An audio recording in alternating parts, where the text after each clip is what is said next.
Good morning, everyone. I see it's just 10 o'clock right now. We will be rolling in and beginning now with our presentation or webinar on the SBIR STTR, Small Business Innovation Research and Small Business Technology Transfer Programs. And throughout the session, you may hear us refer to it as SBIR and STTR or SBIR STTR. So again, thank you everyone for taking the time to join us this morning. I want to thank our co-sponsor, of course, Innovation Partnership, and Kelly Wylam is here and will be giving the main presentation. But I first want to start out with an introduction to Apex Accelerators. Our co-sponsoring Apex Accelerators across PA include Northwest Commission, where I work, NEPA Alliance, PennWest California University GACO Apex, Slippery Rock University GACO Apex, North Central Commission, Northern Tier Commission, Southern Alleghenies Commission, SEDA-COG, and Southeast Pennsylvania. So all those Apex Accelerators, we are working together to bring you this presentation. Spread the word. So those interested in learning more about this topic could join us today. So again, I'm Melissa Becker. I work at the Northwest Commission Apex Accelerator. And I just want to give you a brief introduction to what that means, what the program is, what we do, who we are. Formerly, we were known as Procurement Technical Assistance Centers, but we just got a name change at the end of last year. So we're transitioning to that. So you may hear PTAC used sometimes, but we're all moving towards the title of Apex Accelerator. So what is Apex Accelerator? What we do, we're a nationwide program. So as you heard all those programs I named in Pennsylvania, and there are a couple more programs in Pennsylvania as well. There are Apex Accelerators all across the US, serving every state and US territory. Basically our objective, bring government buyers together with US suppliers. Each Apex Accelerator, we aim to increase the government contracts in the regions we serve. And we offer free or minimal cost services. That includes one-on-one counseling, training events like today, and we'll get into that in a bit more, some of the services that we offer. As we talked about, Apex Accelerator used to be PTAC. Same services, same goals, and basically same goals and mission. But now we work for Department of Defense, Office of Small Business Programs, and they have aligned our goals and mission a little more with their goals and mission, DoD OSBPs. Some people ask us, we get asked a lot now, we were Procurement Technical Assistance Center, PTAC, now we're Apex Accelerators. What does Apex stand for? It doesn't actually stand for anything. It's not an acronym. It simply means what the word means, apex, the top or highest point of something. So you can see there, our role is with helping DoD increase defense supply chain and also other government, not just Department of Defense, other federal, state, local governments, helping all the businesses and suppliers, service providers pursue contracting opportunities with federal, state, local. So these are the kind of the newer goals that have been presented to us that align with Department of Defense, Office of Small Business Programs. Increase the defense industrial base, increase the government industrial base, which includes other federal agencies, state agencies, local government agencies. Increase equity and inclusion, increase awareness of something called FOCI, foreign ownership, control, or influence, and improve cybersecurity, which is a very important and hot topic, and many suppliers, contractors are working through that process now, and we are always learning about the new developments there. CMMC may be something a lot of you have heard about. We can provide you information and resources on that.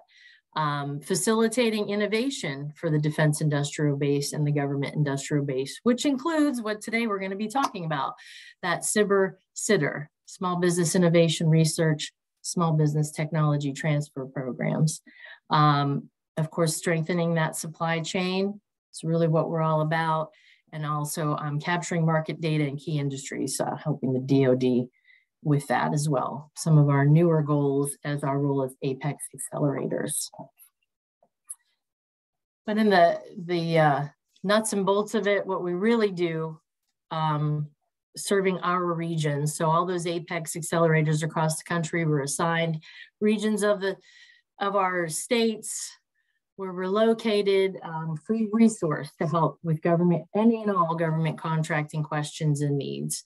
So we help brand new companies brand new to the market of government contracting, and as well as experienced government contractors. So there's kind of a short list in a nutshell of what we do: confidential one-on-one counseling, free training events, again, like today's sessions, and many, many more that you'll see offered by our Apex and other Apexes across the state and the country.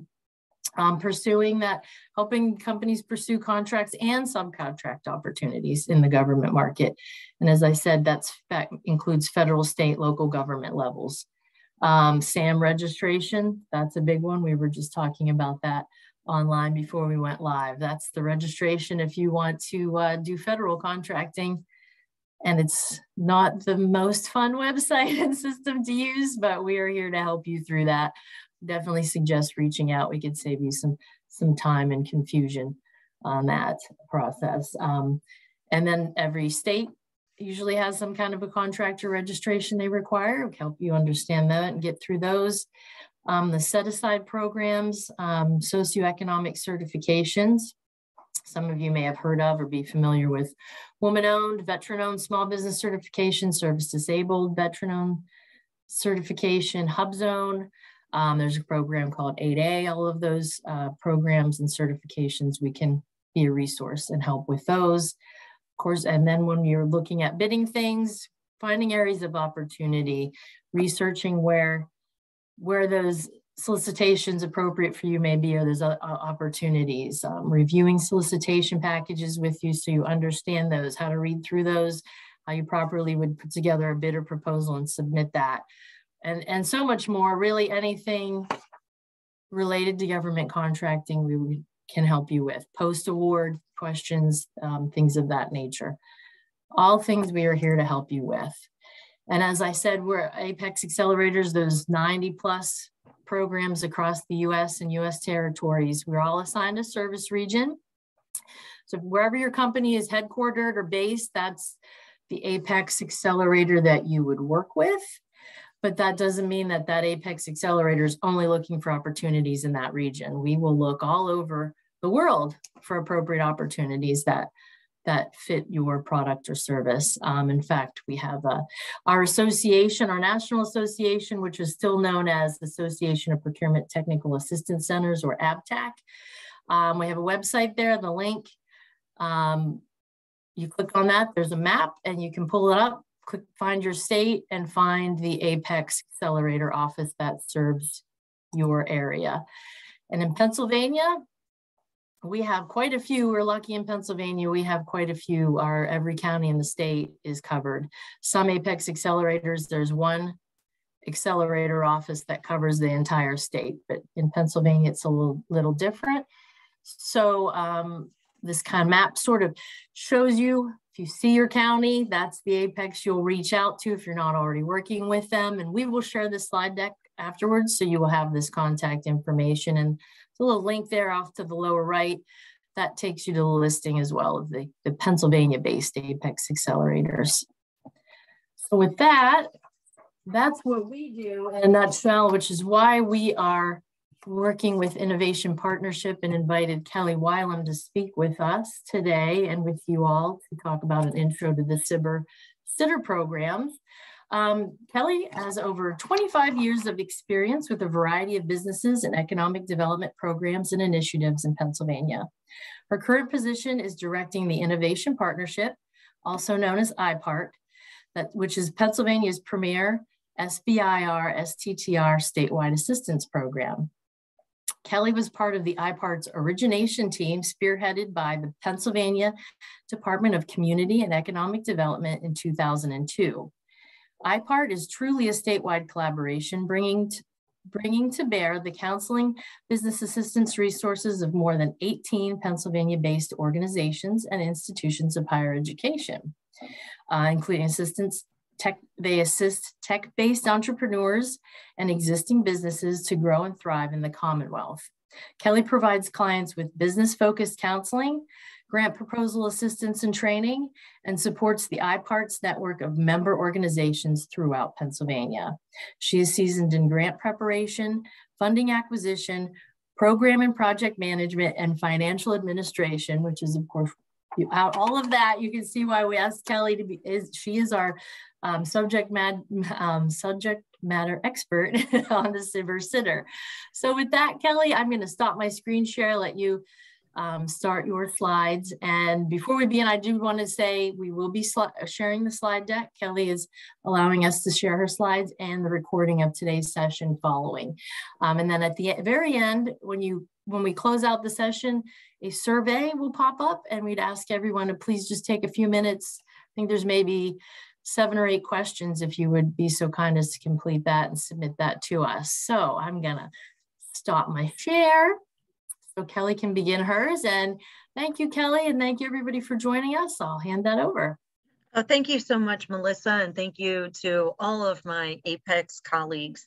If you're on this call, I do make referrals to clients when it gets to the registration process over to your individual Apex centers because you obviously are the experts in that area and are able to help everybody in a friendly and non-stressful manner, because the SAM registration can be very stressful. So let me share my screen here and we'll get started on the presentation. Okay, all right. So what I'm going to do is give you what it would be a higher level overview of the SBIR and STTR programs. I encourage you that if you have questions, please put them in either the Q&A or the chat, and I will address them. Melissa will keep an eye on that, and then she'll break in and let me know, and I'll be able to answer your question whenever we're on the particular topic area. Or you could wait till the end if you want. We have left time for Q&A at the end of the presentation. So SBIR and STTR, what was it designed to do? It was designed to stimulate technology innovation in the private sector, strengthen the role of small business concerns, and you'll see a lot of acronyms throughout the presentation because the federal government, state government, we all love our acronyms and we can't really get away from them. So small business concerns is one that you'll see, SBC. In meeting federal R&D needs, increase commercialization from research results, encourage participation of socially and economically disadvantaged women-owned businesses, veteran-owned businesses, underserved and underrepresented businesses. This is not an alternative source of funding for university-based research. So in other words, if for some reason you are a researcher at a university and you have a funding stream from, let's say, National Institutes of Health or a specific center or institute, and that funding dries up, this is not an alternative source of research funding within a university structure. Okay, you have to be a business in order to apply for this type of funding. Additionally, the STTR program really aims to foster technology transfer through cooperation between R&D institutions, institutions of higher education, and small businesses. We'll talk about the distinction between the SBIR mechanism and the STTR mechanism later in the presentation. So what are these programs? There's over $4 billion available of this type of grant funding. And yes, I did say grant funding because it is not a loan, it's non-recourse funding. It is competitive. In fact, it's highly competitive. And then there are over 50 billion in other federal R&D programs. Why is that important? Because typically, once you've been successful with SBIR and STTR funding, that may present, depending upon the agency and your connection and interaction with the agency, it may be presenting an opportunity for your company to contract directly with that agency or become a subcontractor to a prime contractor in the instances of Department of Defense. So it is not a loan, it is a grant, and there is no repayment. And if for any reason there were to be a request for repayment, it would usually involve fraud. So we don't want you to ever have to repay these funds, because that would be a fraud, waste, and abuse situation if that were the case. It provides recognition, verification, and visibility. They're on SBIR.gov, which is hosted by the SBA. There is a place on there for reports, and the report section of that website, you're able to filter for awards that were made since the program started, and it goes across the years, across the agencies, and anybody can search it. So it is important for visibility, because you're on that list if you win the award or awards. It also is additionally potentially a leveraging tool to attract VC and other sources of funding. Ben Franklin Technology Partners, for example, in Pennsylvania, may decide, after you've been successful with a phase 1 SBIR STTR, or even a phase 1 and phase 2, organizations like the Ben Franklin Technology Partners make investments in technology-focused and innovation companies. So with them reviewing and seeing that you've been successful with SBIR and STTR speaks volumes, because there is a gauntlet that you need to go through in order to be successful at winning these awards. And if you were capable of doing that, which is reading and following all the solicitation instructions, following the directions, doing the reporting, managing your funds correctly, all of those sorts of things, being successful there is a clear indicator that you're coachable by other investors like Ben Franklin, or angel investors, or venture capital investors. So it is sort of a harbinger for access to further capital, so to speak. So let's talk about each individual program, SBIR and STTR. Melissa called them SBIR and STTR, and that is typically a convention of the Department of Defense. They call them SBIR and STTR. Of the other 10 agencies that offer these funding programs refer to them just as SBIR and STTR. So it's very interesting, because there are 11 different federal agencies that offer these funding opportunities.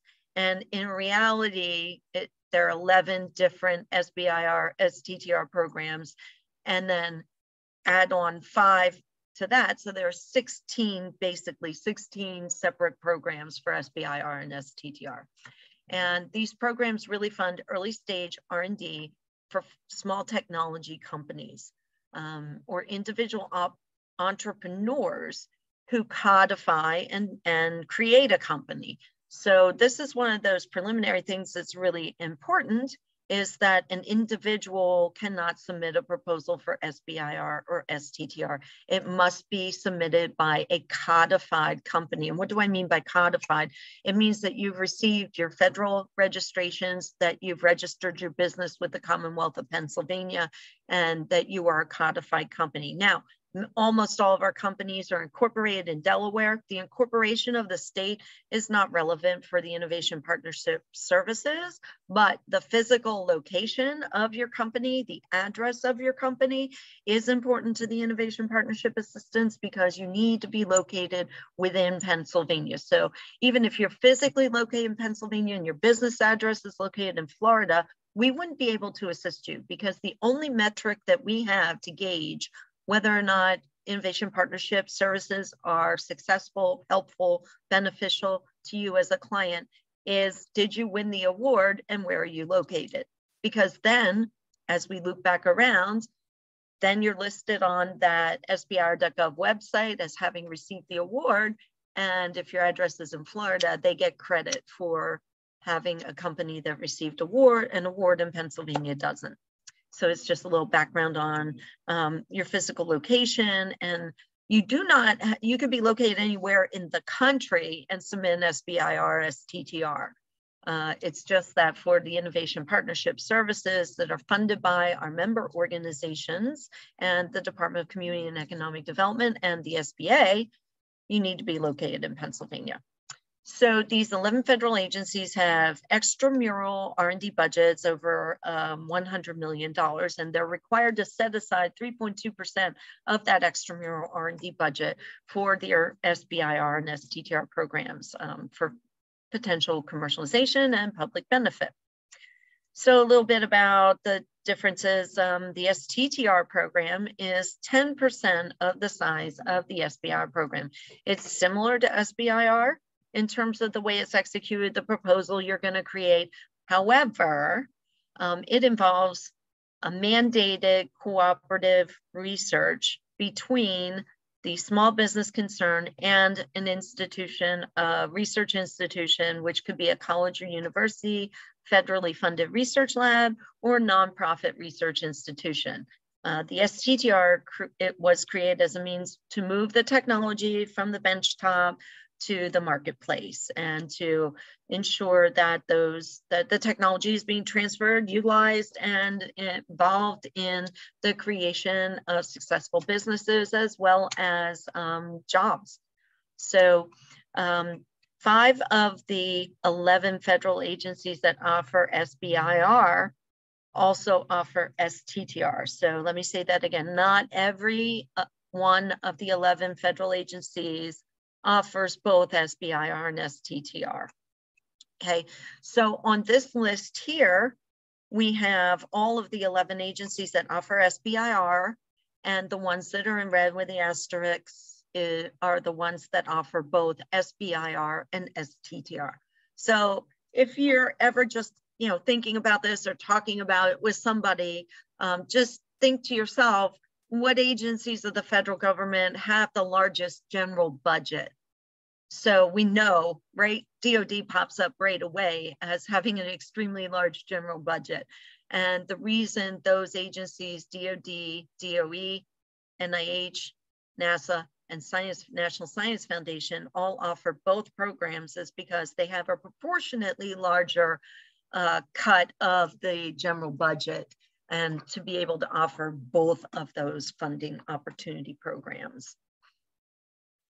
So no presentation about SBIR and STTR would be complete if we did not throw some numbers at you and statistics about the different programs. Now, I know that you see on here that the fiscal year is 2021, but the current fiscal year numbers typically usually aren't available till the following progressive year, till we know what their actual numbers are. So they vary very minimally from year to year. So I'm just keeping the 2021 numbers here for convenience, for my convenience on the presentation, that I didn't change it. We know these numbers are real, and you can rely on them. So just to reinforce what I said previously about the larger agencies and their SBIR and STTR numbers, this is the amount of funding that was available to fund SBIR and STTR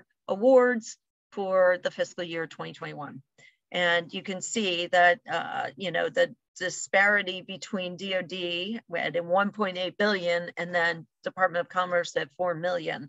I mean, clearly there are a lot more projects that can be funded with those agencies on the left-hand side of your screen, as opposed to the smaller numbered agencies. Now, we have to remember here too, it's not just about the large amount of grant funding available at the different agencies. Each agency has a specific mission and focus. USDA, Department of Transportation, Department of Education, EPA. On their main website, not their micro SBIR and STTR website, you can visit the website and gain an understanding of the mission and focus of each of the federal agencies, right? So the reason you wouldn't just automatically just look at the left side with the larger funded agencies is because, let's say you had a seed coating, and it was a new innovation for coating a seed that you're planting for farmers, for agriculture, for mass agriculture. You know, you would really want to focus on USDA as your first line of sight for the agency to which you are best aligned and your project is best aligned. If for some reason you're unsuccessful with that attempt, there are other opportunities. You might want to look at NSF, you might want to look at DOD, you might want to look at another one of the agencies. But I would gander to say that if you have something like that that's agriculturally related, that USDA would be your go-to for initially for entertaining where you were going to submit. So let's talk a little bit here about program structure. Okay, these programs are structured in a phased manner. And this is typically phase 1, phase 2, and phase 3. Phase 3, you know, is sort of a misnomer. We'll talk about that a little bit. Phase 1 is really your startup phase. This is a majority of the clients that Innovation Partnerships assists are first-time applicants who have never submitted an SBIR or STTR before. And this is important because if you have submitted multiple research grants through your institution, it's a whole different ball of wax. This is not the same as a research grant proposal submission. It is different. So while that has given you some experience with writing a grant proposal, it's not this type of grant proposal. And again, this is why the Innovation Partnership exists. But a majority of our assisted clients are first-time applicants or applicants who have submitted their SBIR proposal previously and not been successful on their own. So they come to the Innovation Partnership looking for that type of guidance and assistance. Awards can be for up to $275,000 for a project execution period that can range, depending upon agency, anywhere from 5 to 13 months. The standard project execution period tends to be, across the agencies, tends to be a 12-month period of time. But there's a variety. So each agency is running their program for SBIR and STTR differently. There are nuances between the different, amongst and between the different agencies. There are differences in the agency's culture. There are differences in the way that the agency in their grant opportunity announcement, funding opportunity announcement, solicitation, whatever you want to call it, the structure of how they want you to lay out your proposal is going to be different from agency to agency. So it's not as straightforward. Everybody says, oh, you should look at SBIR and STTR funding for your business. That's great, but you need to go into it realizing that there are a lot of hoops to jump through and that it's not really one big old program. There are really, what I said, 16 different programs that are offered by these federal agencies. So really phase 1 is looking to explore the technical merit and feasibility of an idea or technology. Now, I need to pause here and just say this out loud, but if you have a proposal and a project, it may involve technology, it may be somewhat innovative, but not all SBIR, STTR anticipated projects rise to the standard of innovation demanded by these programs. What does that mean? What does that mean? So what that means is you could have a project that, like I said, involves some level of technology and has some level of innovation. It's just not innovative enough for these particular programs. That can be the case because not all technology innovative projects qualify for these funding programs. So there are specifics in sort of the definition and the standard of innovation can vary what the agency is seeking from agency to agency. So again, something that NSF perceives to be innovative, DoD may not perceive to be innovative and meet the standard of their program. So this is, again, one of those areas where I and my colleagues that are part of the Innovation Partnership try to work with you and counsel you on how to phrase things, how to write them up, and those sorts of things. So what we're looking for here is you have the phase one, you've gotten the award for phase one, woohoo, that's successful, it's awesome. And you're thinking to yourself, well, $275,000 doesn't seem like that's going to get me to a level where my innovation is commercializable. What do I do next? What you do next is you write somewhere in your proposal and allude to the fact that you're not going to be commercializable by the end of phase one and that you're going to be seeking a phase two. And the phase two is clearly going to further that basic R&D research or prototyping or whatever it is that you accomplished in phase one and move it to what they call the phase two level, where awards can be upwards of 1.7 million. I've seen NIH awards over 3 million at times. So the real bang for your buck comes in when you sort of double stack here, do the phase one, and then apply for the phase two. One of the few commonalities amongst and between all the agencies offering these opportunities is the project execution period for phase two. It is up to 2 years, and that is across and between all the agencies. And it's one of the very few commonalities that I've found, and I've been doing this for over 20 years. There may be other subtle nuances that are common between agencies, but this one is across all of them for all programs. Only phase one award winners are typically considered for a phase two award. There are other mechanisms in SBIR and STTR depending upon the agency that would be called a fast track, which combines a phase one and phase two, or a direct to phase two. And those are exceptions. And the Innovation Partnership advice for first-time applicants looking to submit an SBIR and STTR is to not ever take a look at the fast track or the direct to phase two. In the history of our program, we've never had a first-time applicant be awarded a fast track or a direct to phase two. And I know you're probably saying, well, that speaks to your counseling and assistance. And I would counter that with saying, no, that speaks to the fact that the agencies would prefer to make a fast track award or a direct to phase two award to an applicant that has had previous success in the program.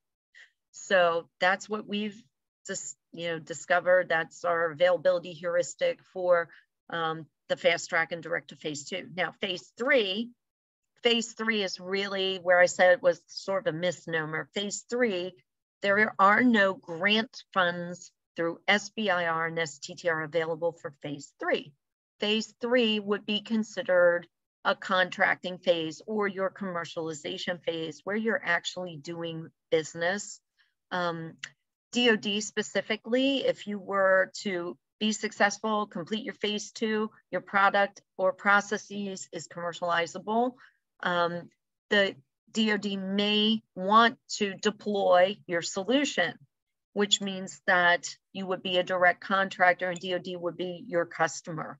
So that is why phase three is included there. And I'll talk a little bit about the difference between grants and contracts here coming up. So I'm going to, I see that number over the chat. I'm going to take a little pause here and see if there are any questions. Melissa? I think folks were asking if we will be sharing the slides. Oh, okay. I don't have the chat pulled up. Yes, okay. we're absolutely happy to do that. I'm not seeing anything else. Okay. Yet. All right. Thank you. All right, so this is just a graphical representation of the phase one, phase two, phase three. I know not everybody learns the same way, so I'd like to add some graphics that just duplicate verbally, what I've described for you here. So that's that page. Let's talk a little bit about program eligibility because, not just anyone can submit a proposal for these opportunities. So I already brought up that you must be a codified small business, and the small business must meet certain eligibility criteria to participate in the SBIR STTR programs. Number one is that you have to be 51% or greater American owned and independently operated. Again, if you were to think about the reasoning behind that, our tax dollars support the SBIR and STTR programs and typically the general budget of the federal government. So we really are investing. We are, SBIR and STTR is like a federal government's investment in your company. So they're sort of the first angel investor into your company. But they're not taking a percentage return and they're not doing all those things. So that being the case, we really want to ensure that the work that's being executed is being executed here in the United States, and that the potential for the company to grow exists here in the United States, as well as employing people. So that is part of the mandate there. The organization or the applicant for the SBIR STTR must be a for-profit entity. Again, a codified small business. The PI or the principal researcher, which you have to designate, like who is going to be primarily responsible for executing a majority of the project work that you've described. The PI must be primarily employed by the business concern at the time of award. And that's by the rules and the legislation. If you're working with the Innovation Partnership, we want you to have that nailed down well in advance of your submitting your proposal. So we don't want you to leave that open-ended until which time you receive notice of award. We'd like you to have that kind of nailed down. For SBIR, 67% of the project that you describe in your proposal, 67% of that must be executed by the company that is the applicant. 33% of the project execution can be executed by third parties, which could include independent contractors, companies, consultants, individual consultants, corporate consultants, research universities, or any of the other folks that we mentioned previously. It does permit and encourage research partnerships and a small business for the purposes of this program, as well as SBDC, Small Business Development Center assistance. The number of employees is 500 or less. Now everybody's like, oh, 500 sounds like a really large company to me. And it does to me as well. So just for your informational purposes, the Innovation Partnership, over its 20 plus years of operation, tends to see clients where there are 5 employees or less. A majority of our assisted clients are 3 employees or less, and many of our clients are 1 employee. So that 500 employees is, there are ones out there that have been successful and receive SBIR STTR funds and awards on a regular basis, not just in Pennsylvania, from around the country. Those would be referred to as SBIR mills. I tend to think that they have a large number of employees that are dedicated to servicing and responding to SBIR and STTRs.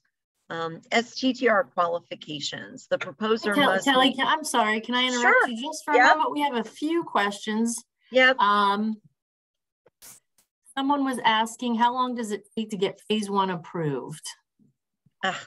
Okay, let me go back. So I get to a point here. Okay.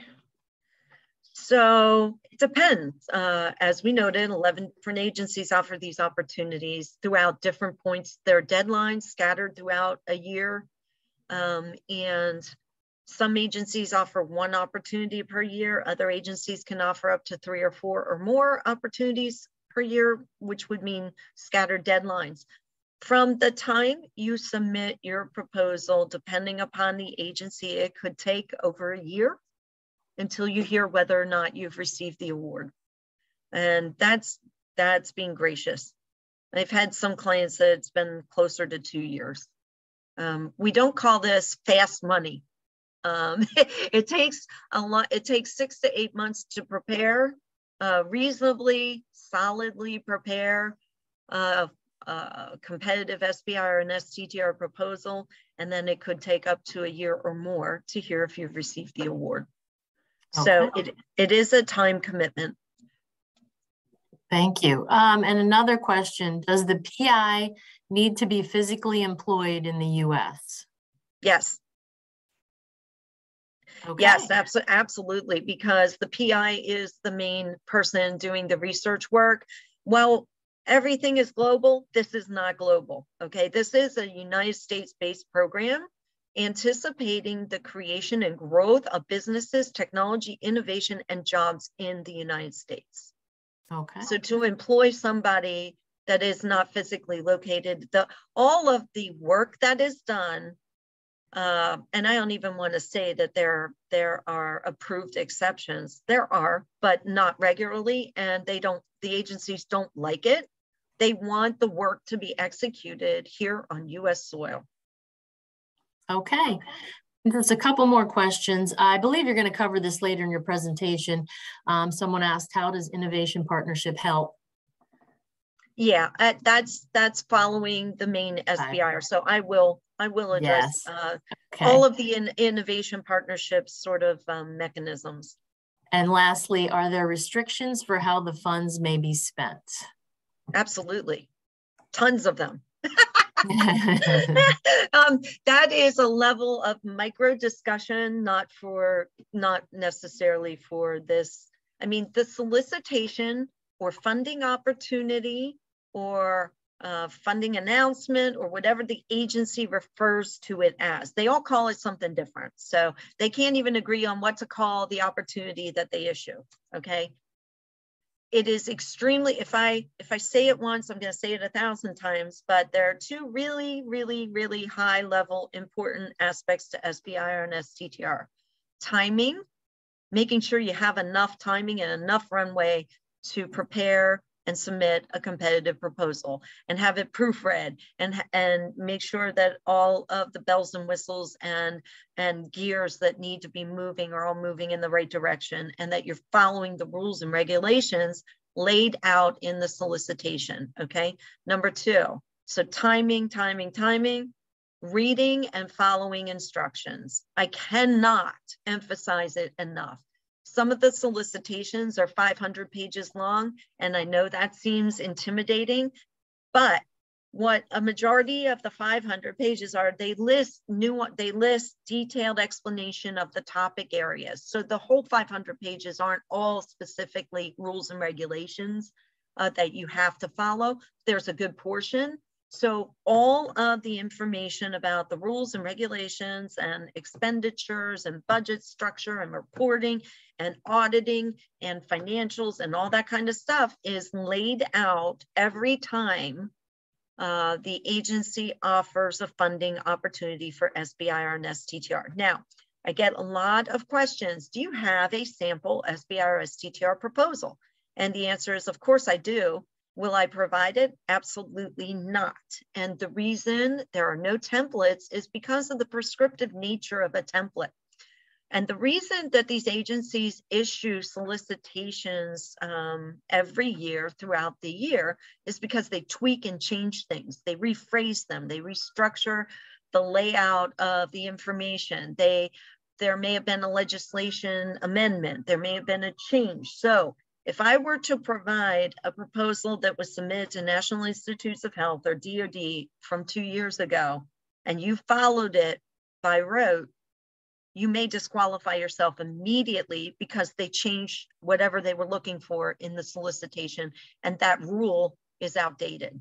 So you might end up just screwing yourself basically because you followed a proposal template that was 2 years old. And it really is no joke. The reading and following instructions, when the solicitations come out, I have more of a keen sense of the areas that they change more frequently, and I'll hone in on those and do a comparison with last year's solicitation and see what the major changes were, if any. But I can tell you that they do tweak things from 1 year to the next, and so it's really important to read and follow instructions. And any of that information about the sort of the rules and regulations are going to be laid out in those solicitations. And additional documentation by the Office of the Budget or whatever other offices provide the documentation necessary that's not your proposal, but the federal forms that you need to complete that accompany your proposal when you submit it. Okay, and one last question, I'll let you move along.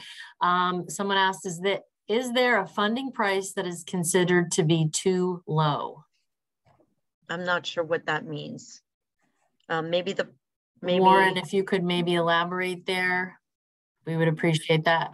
And we'll look for that to pop up momentarily, and we'll end questions there for the moment. Okay, Melissa, I'm gonna step away here for a second. Do you wanna chat a little bit about okay. the SAM registration? Oh, okay. All right, I'll be right back. All right, folks. just one moment. Okay. Thanks for hanging in there, everyone. Kelly said she might need to step away there for a moment. And we will, Mr. Whitlock had asked a question there. If you could maybe elaborate a little more for Kelly to be able to address that, we would appreciate that.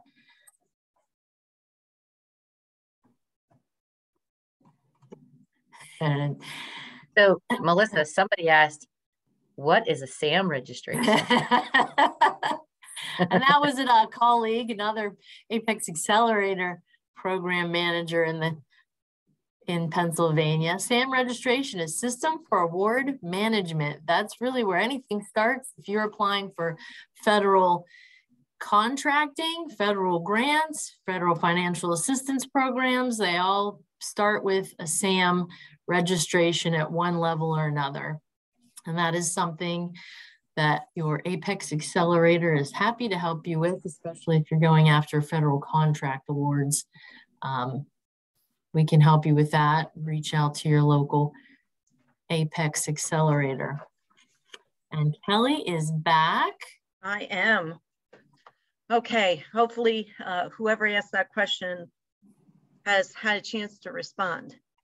I did not see anything else come up, but I may have missed it. If anyone else sees it, chime in. All right. I'll let you continue. I think there's another question. I was going to say, Warren hasn't elaborated yet, but Gilly Kaminsky did ask if the PI needs to be an academic, but it looks like you're about to answer that question right now. So like coming up here, so. Okay, so this is for STTR. The PI may be at a university or from the small business concern. Again, the different agencies have different rules for this. With NIH, it could be either at the company or the university. For NSF, they're always going to want the PI to be 51% employed or more by the company. So again, you can see even just this one issue, they can't agree on where's the PI located, right? So what was that question about the PI? And must they be, so yes, university credentials. In terms of the PI, an important, when you designate the PI, again, it's going to depend on which agency you're submitting to, but the PI needs to be credentialed in the field of the project work that is proposed in your project. So in other words, if we have, let's say, somebody that's doing innovation on powder coating and the PI has a bachelor's degree in psychology, that's not going to work. So the credentials or the background, now, if they have a Bachelor of Science in Psychology, but they've worked in sintering and powder coating for 30 years, that's their credential. That credential of their work, their actual work and experience and background is more applicable to the project, even though they have an undergraduate degree in psychology, okay? But for the most part, what we're looking is for the background, work experience, and credentials of the PI to be aligned with the type of work that's being proposed in the project, okay? So we don't want discontinuity between those two things. For NIH, this is an example only, but NIH in their rules and regulations says that anybody could submit a proposal with any, with appropriate credentials and be the PI. Our experience, once again, these are the subtleties and the nuances of the things you learn over the years. We have not seen with clients we've assisted NIH has not awarded any applicants where the PI did not have a PhD in their credentialed field. So that's important to note, because if you're, got your master's degree and you're submitting an NIH proposal, there's a very, very strong likelihood that you're not going to win the award. But in the rules, it says they'll accept anybody with any credentials in the space. That's not how it works in practice. Okay, so those little things that we learn along the way help us to counsel clients so that they're not misdirected or wasting hundreds of hours of time and effort submitting a proposal that actually really has no chance of award. All right, so a little bit more about the PI involvement. I think I said this, PI must be primarily employed by the SBC and can't work full-time for another employer. So, we understand that if you're employed by the university, you have an employment contract that's 40 hours a week. And you say to yourself, hey, well, I can be the PI on this project. I'll just do it on the weekends. No, that's not how it works. They count your employment at the university as full-time employment. So this is an area where preliminarily, again, as we have that lead time for the innovation partnership to assist you in preparing and submitting your federal proposal, this is a question that we're going to ask. If you are a university employee, have you spoken to, your HR department or the tech transfer office to negotiate the ability to take a sabbatical or use time off, or whatever the case may be, and you need to be upfront and transparent and inform them that you are, signing up to be the PI on an SBIR project, and follow their guidance. Many times your employment contract with the university may be more harsh or more strict than the federal rules in this instance. So, you don't want to ever, not be upfront with your employer about these things. And you want to have that freedom, if you win the award, to be able to actually accept the award and work on the project. And different rules, different agencies, again, have different rules about the percentage of work and time that must be allocated to project work. Some of the solicitations like NSF or NIH may say that they anticipate the PI to put in, 15 hours a week minimum for the duration of the project, or they may give some guidance in a range. Some agencies don't speak to that issue at all. So again, we get back to what are those two components that I always say: reading and following instructions, right? And timing are very important. In terms of who you're looking to interact with, the research institution eligibility for STTR participation needs to be located in the United States and meet the following: nonprofit college or university, public or private, nonprofit surgical hospital, federally funded R&D center, no GOGOs. GOGOs are government-owned, government-operated. That's what that stands for. And the federal labs, and we do have a few in Pennsylvania, so I always put that link there for folks if you're interested in exploring what government labs or branches of government labs actually exist in Pennsylvania's footprint. Okay, so a little bit about program differences. This is a nice little table here that once you receive the presentation, I think you'll probably refer back to, that summarizes the similarities and differences between SBIR and STTR. And this is just, again, sort of higher level. It's not the granular stuff that's in the solicitations themselves. And as you can see, I highlighted there in red, 24 months is one of the few commonalities amongst and between the agencies. So with STTR, the PI can be at the research institution at all agencies, but NSF and some DOD areas. And I think I mentioned this previously. At NSF, the PI, regardless of whether it's SBIR or STTR, needs to be 51% employed or more at the small business concern. With DOE for STTR, PIs can be at the research institution unless also submitting a proposal for SBIR funding, in which case the PI must be at the small business concern. All right, and this is, again, a very high level articulated so that hopefully you can remember it. You're not going to remember the max and mins, but STTR, the main difference here is the mandatory participation by a nonprofit research institution. And SBIR is that the participation or collaboration with a nonprofit R&D institution can occur or is allowed, but it's optional, okay? So that's sort of the bottom line on those. Again, agency differences, okay. So we had talked a little bit previously about phase 3, and that being a contracting or your commercialization phase. This is an important distinction for the different agencies to understand the form of agreement that you will be asked to sign to receive your funds if you are awarded. And I like to say that some of the agencies structure their agreement as a contract, and some of the agencies structure their agreement as a grant. Now, all funds are grant funds, but in a moment, reading this, you'll understand why some of the agreements are structured as contracts versus a grant agreement. So I'm going to talk about NIH and NSF.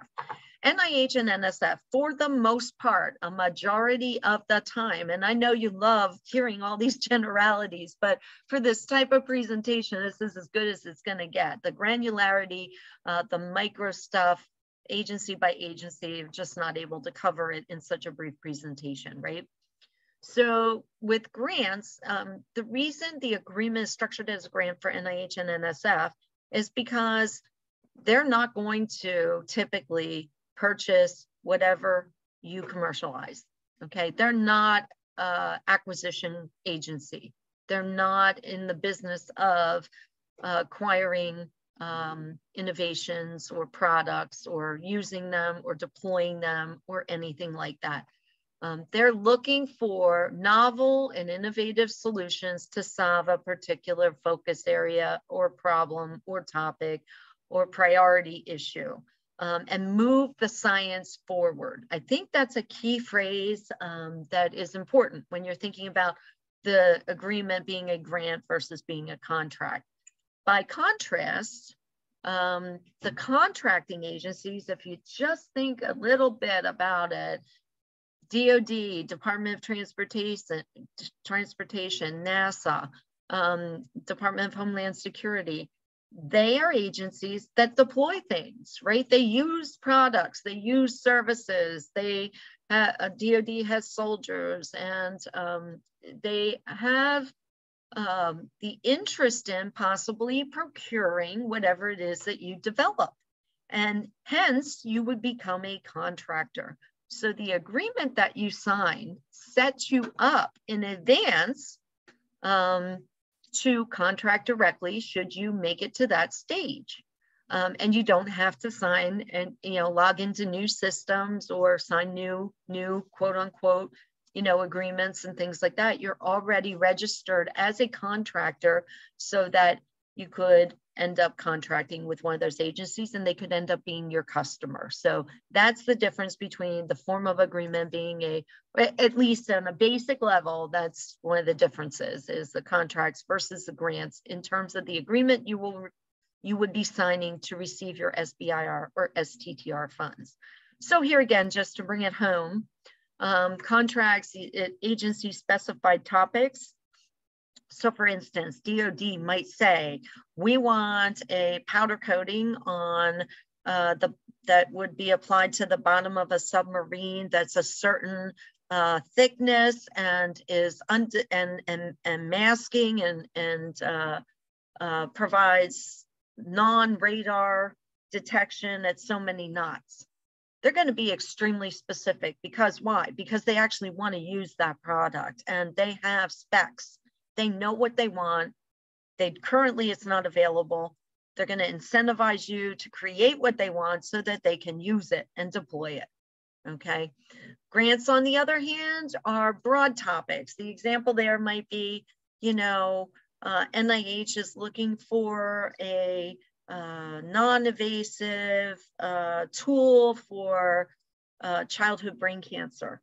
and there may be 20 or 50, let's say there are 10 applicants that are in that space. They're creating projects to develop that particular innovation.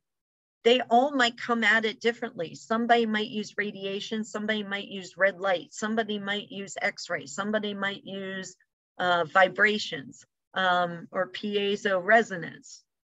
NIH doesn't care how you achieve the solution for the topic. So it's more of moving that science further. They want a solution. Obviously, they want a solution and it's a priority area, or they wouldn't put it out there. But my point is, NIH is not going to buy the solution, and they're not specifying the granular level of detail of how it should be portable, should it be disposable, should it be, you know, all those things. DoD would definitely be telling you all of those sort of aspects of the whatever it is that they're looking for. They're going to be specific because they need it to be disposable, lightweight, and all those sorts of things. With the diagnostic tool, on the other hand, NIH says it's a diagnostic tool. Whatever you come up with, if it does what we want it to do, great. So therein lies a more detailed response. So what are these types of projects about? They're looking to apply, to qualify broadly, apply an existing technology to a new type of application or process, or develop novel, innovative, new technologies, such as plastics. If you're familiar with the graduate plastics, you know, it was new, it's innovative, it was going to run the world. And of course, where are we now? We know that everything has plastic, right? Drug delivery process, new treatment or diagnostic, energy, renewables, nanotechnology, innovative approaches to apply potentially AI to something that is, you know, that will enhance its ability to deliver a solution, things like that. Okay, so it does need to be innovative, novel and or innovative. I like to use the example here. I don't know the age range of our attendees, but Radio Shack or Home Depot or Lowe's. So what is innovative? Innovative is not going to Radio Shack, getting a ton of things off the shelf and assembling it in a unique manner. None of the IP that you were assembling is yours. You don't own it. You've taken off the shelf products, you've put them together, and you may have written some code, but it's not, that level of innovation is not rising to the standard of these programs. This is where I said it may be innovative, maybe involved, maybe a level of innovation. It clearly involves technology, but is it SBIR worthy? Yeah, no, that would not be SBIR worthy. Okay, if you're taking bits and pieces from other people's stuff and trying to put them together in a mystery box, you know, it's not to solve a problem. There needs to be some novelty. There needs to be an understanding of the technology innovation space, current state of the art, and those sorts of things.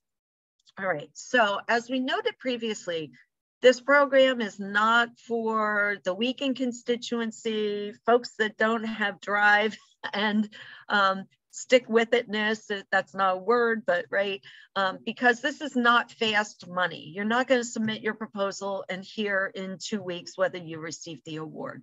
So you need to plan where this fits in your business structure. If you don't have a business plan and you anticipate that you want to apply for SBIR funds a certain period of your business model and your growth, you should articulate that in your business plan, because you should anticipate that you want to make a bid to apply for this type of funding. So there is some planning. It's typically not something people do on a whim because of the time commitment. We estimate first-time applicants who have never submitted an SBIR proposal before, do not have their federal registrations. We estimate anywhere from 80 to 150 hours of preparation and commitment to working, either using the Innovation Partnership Assistance process or even preparing it on your own or working with a paid consultant. You still need to put in a substantial number of hours personally or your team does, committed to executing the SBIR proposal and submitting it. So there are 4 to 6 weeks to complete the necessary registrations, like the SAM registration, again, which Melissa talked about assisting with. The solicitation schedules, we told you that different agencies issue those solicitations throughout the year. Some only issue 1 solicitation a year. So if you are interested in submitting to that agency and they just had their deadline, you're going to have to wait a whole other year till you can submit again to that agency. The deadline priorities of the agencies are important in terms of topic areas, and the time from award to notification of receiving actual funds. Quick question, Kelly. Sure. You were talking about what is innovation and what is not for the SBIR STTR programs. Someone is asking for an example. Could that include improvements on highway structures, for instance, guide rails or bridges? No. If you were developing a retractable gated bridge railing addition, or something that, again, it needs to have technology, it needs to be innovative, it needs to improve upon the current state of the art in the field. So I don't know. I haven't had an applicant to Department of Transportation in at least a decade. So without the impetus or the provocation of a client coming and saying they were interested in Department of Transportation funding through SBIR, I don't necessarily take my time and go and read the solicitation just for fun, right? So I would have to take a look at Department of Transportation last solicitation and see what types of topics that they have out there. But again, something that is not involving technology or innovation or improving upon whatever current state of the art is not going to qualify as an SBIR project. Okay, thank you. And I have a feeling you're probably going to cover this shortly, but someone was asking when you were talking about like the solicitation, when those are put out in the deadlines, somebody's asking where do you go to see those deadlines? Okay, there are a couple sources and I am going to get to that if you hang on. So we're still walking through here and I know time is getting short, so I'm going to try to speed it up a little bit here. I'm not sure. Yeah, I probably have a bunch more to go through. So yes, I will get to that. All right, so SBIR and STTR proposal process, we talked about this. You need to get your registrations and confirmations back before you're able to submit your proposal. Some of the registrations, like the SAM registration, which Melissa spoke about, that the Apex centers can assist with any of these, okay? They can sort of hold your hand, give you some comfort. They know the ins and outs. They actually know contacts at the federal registration offices that if there's a problem and they haven't seen it before, I know that our colleagues at our Apex centers, get responsive answers faster than civilians or you and I get answers from those folks. But the SAM registration can take 30 days or more to get your confirmation back on. Again, points to timing, right? Agency open solicitations. Here's an example. NIH issues their opportunity every year in the end of May, beginning of June. And that is for a year cycle. That omnibus opportunity will have a deadline September 5th. It will have a deadline January 5th and a deadline April 5th. The topics will not change. The only thing that could occur is an amendment to the opportunity. Which typically isn't going to change all the granular detail, rules and regulations and instructions of that solicitation. It may modify the breadth and depth of the topic description, but that's an example of the scheduling for when these opportunities are announced. And there's more. I will cover more about where you can find them in real time. business response to a topic with a proposal, their evaluations of the proposal, and then the grants awarded. Okay, so now we're going to move on to innovation partnership, and this is sort of where I give you the resources for that stuff. So the innovation partnership, and Melissa did a great job sort of giving my background and an overview of the IPart as an introduction in the very beginning. But the innovation partnership is the consortium of economic development business assistance organizations and institutions of higher education located throughout Pennsylvania. We have over 18 organizations with over 75 locations. And our goal is to really help early stage technology companies in Pennsylvania specifically secure these federal funding awards. We provide free, high level, what we call pre-proposal, and I'll talk about that in a second, SBIR and STTR technical reviews for clients. We have opportunities for the clients to receive what is termed in the industry as phase 0 funding for proposal preparation and grant funding to help defray the final proposal preparation costs. And we do training and education through opportunities and partnerships like this with our colleagues at the Apex Centers and the Northwest Commission. In terms of that term pre-proposal, okay, what we've done is we've developed an agency agnostic template that we call a pre-proposal that forces you to respond to core competency areas that are necessary to include and address in your actual final proposal. We have you complete this pre-proposal with iterative feedback loops for improvement, and then we send it out to technical reviewers. Let me go back there. Technical reviewers that are subject matter expert in your technology innovation space and have sat on SBIR STTR review panels, and they provide you with critical feedback and a technical review of this pre-proposal document. I know it's a lot, but that's part of our process. So the benefit, we pay for those technical reviews on behalf of the applicant. And that is a free service. And that is sort of, you know, the cornerstone of the program is that critical feedback review from subject matter experts.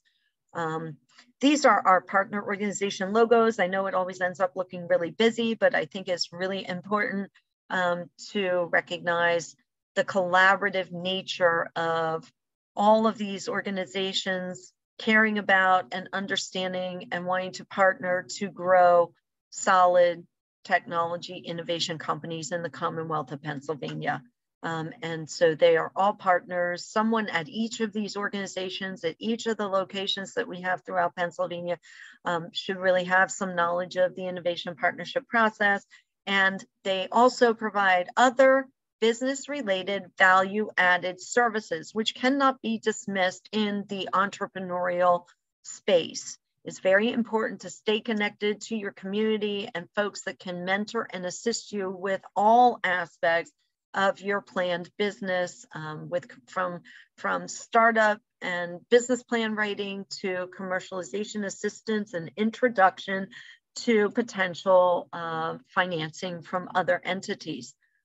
These partner organizations, we are blessed here in Pennsylvania. Not every state in the country has the type of support and assistance network that Pennsylvania has. And I really, you know, it's very important for anybody interested in SBIR and STTR to take full advantage of the partner resources in our distributed model. So here, what do we help with? I think that was asked earlier on. I said, hey, I'm going to get to that. Well, I'm getting to it. So federal registrations, we have a handy guide to federal registrations that we email out to clients. It's available on the website as well, and I'll show you where in a minute here. For clients that need to submit the proposal, it's located on our website under IPart programs, federal funding resources and links, and guide to agency registrations. All right. We assist with, if you don't know what agency you might be interested in, we take a look at the deadlines, the opportunities, the actual solicitation to see what opportunities and which agencies you should prioritize as you approach looking to align best with your proposed project and submission. Timing, again, it's on there, right?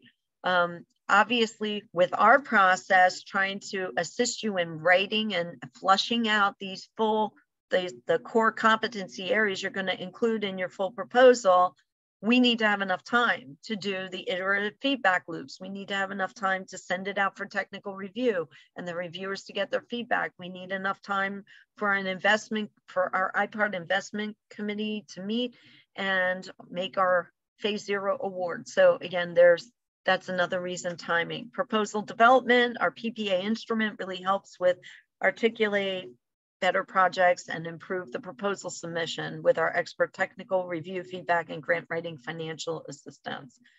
So we can also prepare you to speak with a federal program manager, or topic author, or TPOC. See, they can't even agree on what to call the point contact for each agency.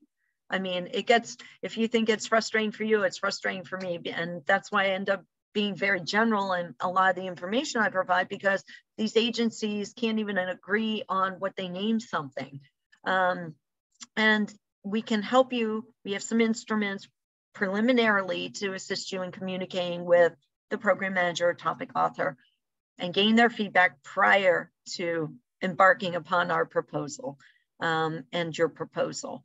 A one-page company snapshot is to assist you in communicating with every agency except NSF. NSF has their own instrument that they call the NSF project pitch. And we have annotated the pitch for your benefit and can provide iterative feedback loops on that prior to you submitting your NSF project pitch to make sure you're putting your best foot forward. And guidance. We've been doing this a long time, and we can ask you important questions and probing questions to get responses to help inform better the approach of the project, the team, your interactions with the university, outside vendors, contacts, consultants, and the like. Okay, so a little bit about our phase 0 funding, right? You saw that, right? So we have funding as well to help assist you in preparing and submitting the best proposal possible. Our micro voucher program, typically, again, for first-time applicants who have never successfully been awarded an SBIR STTR funding before, we advise most of our first-time applicants to request a micro voucher. The micro voucher is for a grant for up to $5,000 that is paid directly to a preferred grant writing professional that specifically is educated and focused on SBIR and STTR grant funding and proposal opportunities. They aren't the types of grant writing consultants that help with putting a grant in to have a new Little League field or a new stop sign. These are SBIR STTR specific grant writing professionals. We have this pre-screen list on our website as well for download. If you don't want to use the innovation partnership process, but you do want to pay a consultant in this space, starting with our list is probably going to serve you well, because everybody that's on the list is renowned throughout this industry. And most of the folks that are on the list I've known for a majority of my career. The micro grant program, you can request a micro grant. The micro grant is for up to $2,000, which is a cash check that goes directly to the company to help defray the time and effort expended on preparing and submitting the actual SBIR STTR proposal.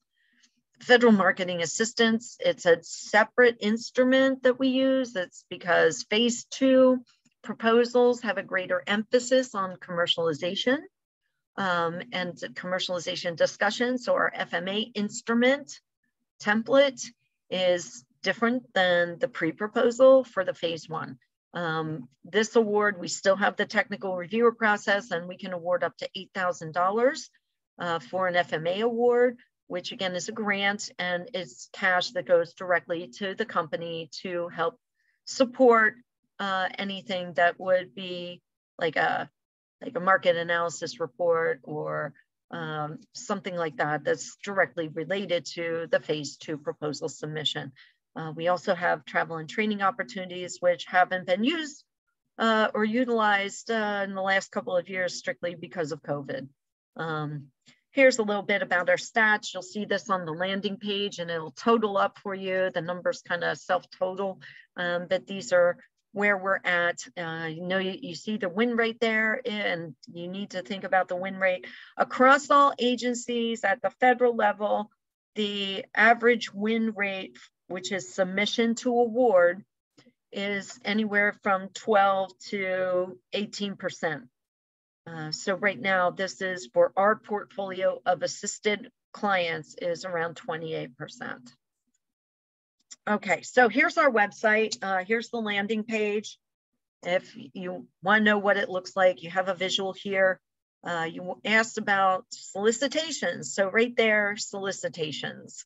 And what we do is we list a sort of a calendar, not really, it's not a calendar, it's just kind of a table that lists each of the federal agencies and a hyperlink to the actual solicitation itself. It will tell you on this table the release date of the opportunity, when they're accepting submissions, when the deadline is for submitting the full proposal, and then our innovation partnership pre-proposal deadline. Please note that the innovation partnership pre-proposal deadline is the date by which the pre-proposal needs to be in good shape to send it out for technical review. This would mean that we would need to see your first draft of your pre-proposal a minimum of 2 weeks before that date, okay? Because again, we're working with clients throughout the entire state. It's not just one client at a time for one submission. So there's turnaround of this feedback loop, edits and comments and feedback to get it in good shape before that IPart deadline. Okay, so if you send me your first draft, the date of the IPart deadline, you're not gonna be able to use our process. Okay, you need to send it at least 2 weeks before the federal deadline, so there's enough time to get it in shape for the technical review process. So some of these, some hyperlinks there, if you I don't know how that happened. Just a moment, please. Somehow I got off of screen share.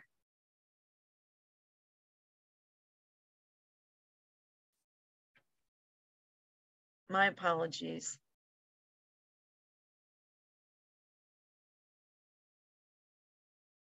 All right, let's go back down here. All right.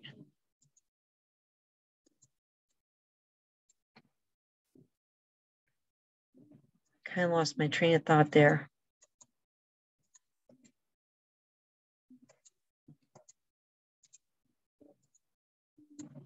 Okay, here we are.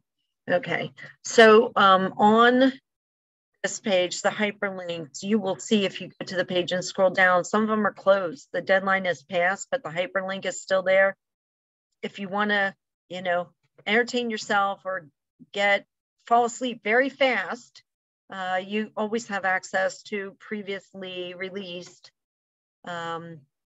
solicitations that you could read just in preparing yourself for the government lingo, language, what the rules and regulations are, and those sorts of things. That could still serve you well to do that. That's why I keep everybody says, well, why do you keep the ones listed that are closed? Well, as a resource. You can also go to SBIR.gov, and they will have a listing of the current open solicitation from each of the agencies. All right, so where are resources located on our website? If you go to IPart programs and you go to federal funding resources and links, you're going to find on there the link to download the guide to agency registrations. You're going to find the preferred provider grant writing assistance resource listing and other hyperlinks that could be beneficial, like SBIR and STTR workbooks and training sessions that have been pre-recorded and things like that. Proposal support, that's circled there because that's where there is a description to remind you of the micro grant, micro voucher programs. It describes how those programs and processes work. And that's going to be it for this. And I'm hoping that there are some questions. I'm going to stop sharing now unless somebody has a question you want me to refer back, to the previous slide or something. Kelly, Kelly, this is Robin Young from the Northwest Commission's Apex Accelerator. Yes, Robin. I've not seen any questions yet, so I thought maybe I would get in and ask my question because it might help others too. So probably 100% of the time when we get a company that comes to us and they're interested in the SBIR program or the STTR, most of the time those companies already have a technology or innovation that they've already developed, or they're not already developed, or an idea, and we cannot find a topic, a specific topic that's you know, that's listed.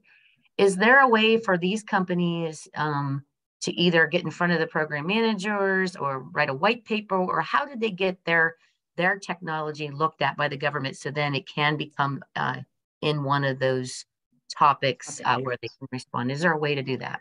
Yes, thank you for that question. Okay, so number one is, one of my go-tos is NSF.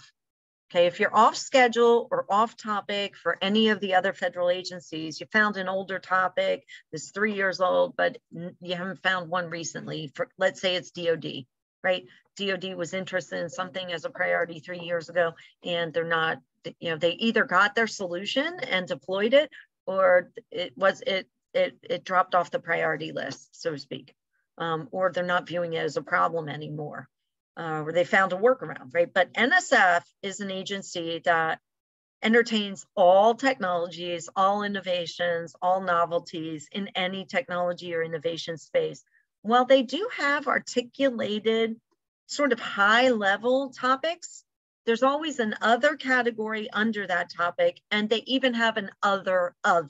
So if you don't see your topic in the NSF solicitation, and you are actually doing something novel and or innovative that rises to the standard demanded by their program, NSF is the way to go, because NSF has the NSF project pitch that, as I said, we'll do iterative feedback loops before this is,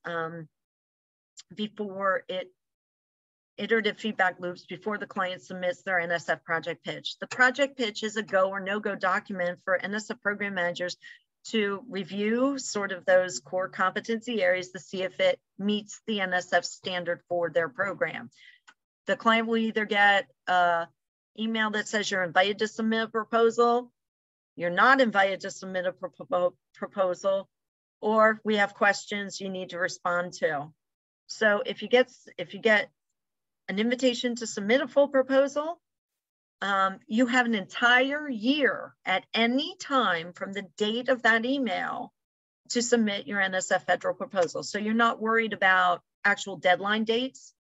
It's more flexible in that we can anticipate and schedule when you would want to submit your proposal by, and then affect that deadline, which is self-imposed. The only real deadline is the 1-year anniversary of that email of invitation. So we like that. Then there's number two. Let's say, back to the DOD example, DOD had a topic 3 years ago, but you couldn't find one more recently.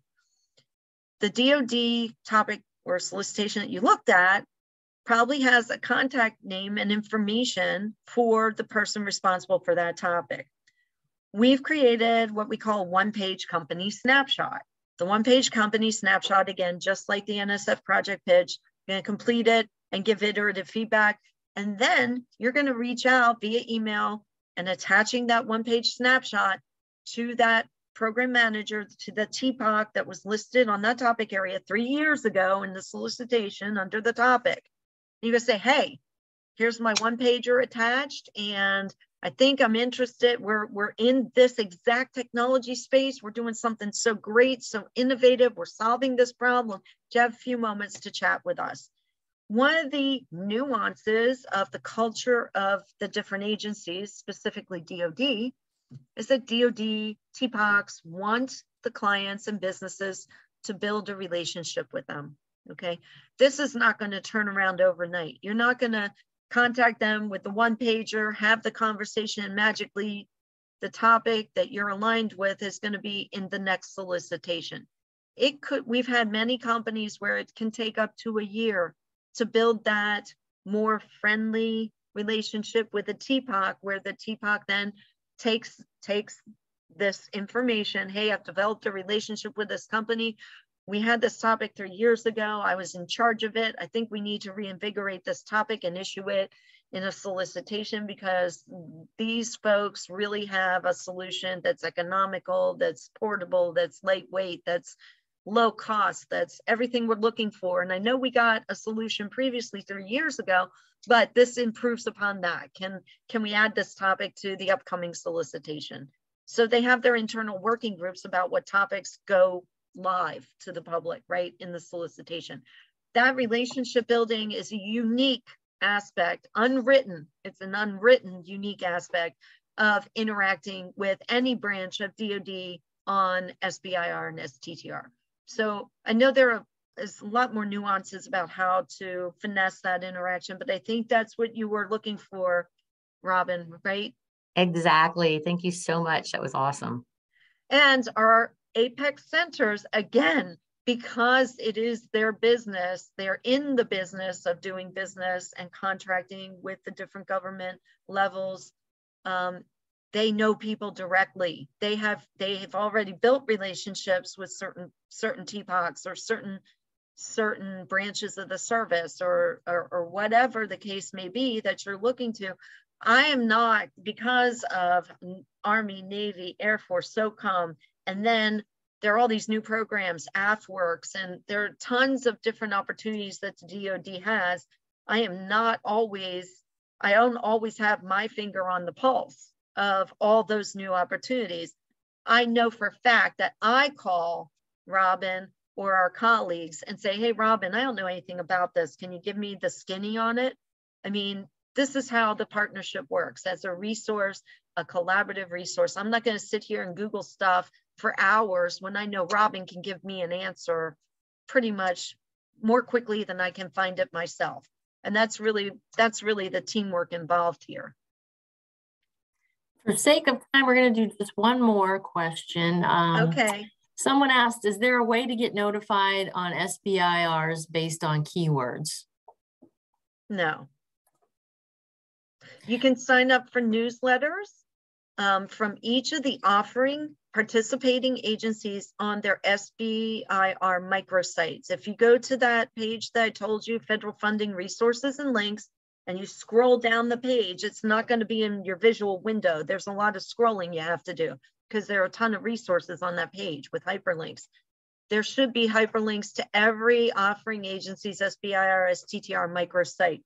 On those microsites, you can request to be added to receive their newsletters. I don't know, grants.gov may have a keyword notification. Robin, Aaron, Melissa, does grants.gov or? I don't think it does. I don't think it does, but again, you guys use that more than I do, so you would probably know, but I do not believe that. Can I just say this out loud? Remember, folks, we're dealing with the federal government here. Okay, they're not always on the cutting edge of technology innovation, use, and deployment. Okay, and once you log into sam.gov and create your login and password, you'll see that that is something that will be relatively evident to you as soon as you try to do your registrations. It's the federal government, it's their technology that they deploy, and let's just say they're not always as current as our expectations are with our interfacing on websites. So as far as I'm aware, there's no way to do that. Plus, you can look on SBIR.gov, go to SBIR.gov, pull down reports, and you will see there that you can search the previously awarded companies by keyword, it would be in your innovation space, technology innovation sector. I'm going to tell you in advance, you're going to be disappointed if you put scientific terminology in that keyword area, because it's the algorithm behind the search on that reports page is not Google. Okay, you have to use high-level terminology for your keyword search, even on the SBIR.gov reports page. So, That's all I can really kind of say about it, because our expectations in the real world and using Google search and other searches, or even, you know, the AI bots and things like that, is well ahead of your interfaces you're going to see on these government websites.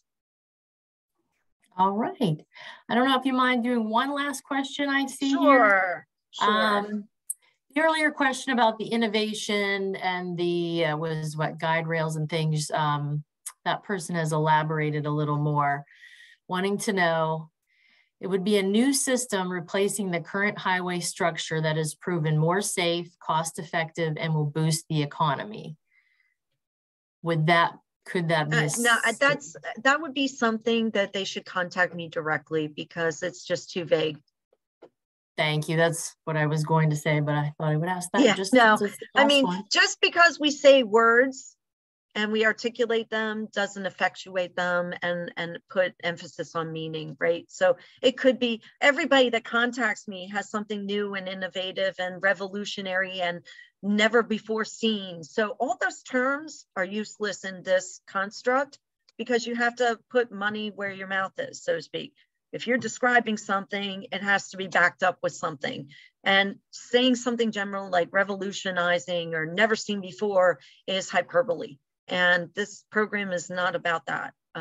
So we have to be very careful about using phrases like that sort of over exaggerate the realities of the proposed project or innovation. We want to really articulate the meat behind the work that will be done and the benefits that will come from this new innovation, or how it's moving the science forward. So we need to be careful about use of hyperbolic statements. Okay, yes, and we would suggest that person contact you directly, and we will be sharing the slides and the recording following today's presentation. And with that, I didn't see any more questions coming up. Thank you so much for your time, Kelly, and everyone for joining us and our other Apex Accelerator partners across Pennsylvania. We will now end the session. Thank you. All right, thank you all very much. Thank you, Kelly. Bye. See ya.